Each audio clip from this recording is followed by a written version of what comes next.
Here's a couple quick tips on how to get the steering shaft out of a Toyota 4Runner.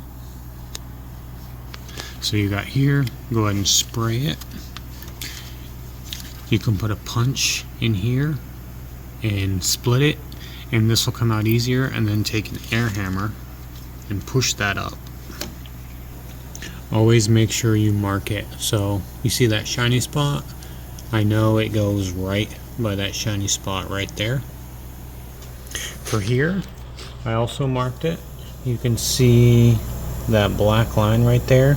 So I know the black line matches up with the split.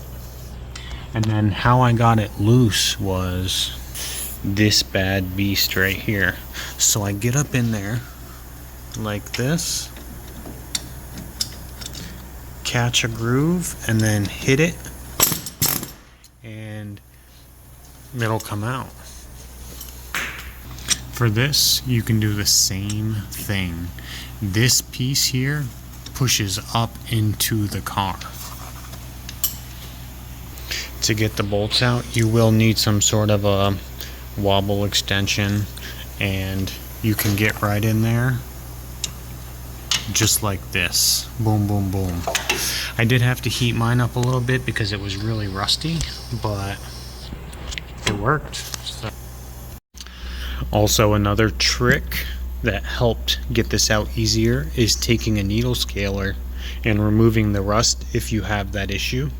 This thing works really good, and it helps just free up all the scale, cleans it up, and it just allows for the whatever penetration fluid you use to seep in there better, and it cleans up the heads of the bolts because sometimes you can't get the socket on. So this thing helps a lot. Another thing I did too was I took some duct tape.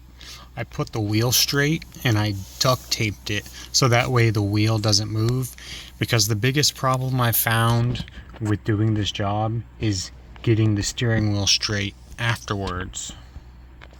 So as long as you mark it, put your mark here on that shaft and then mark it here with that, it should come out straight. Mine ended up being perfectly straight. I didn't have to do any adjustments, and then I'll just send the customer to the alignment shop since I'm not able to do it. It's good to get an alignment anyways. And here's the part number if you need it. There's that right there. I would suggest going original Toyota parts. And yeah, I appreciate you guys watching. Hope it helped. Have a good one.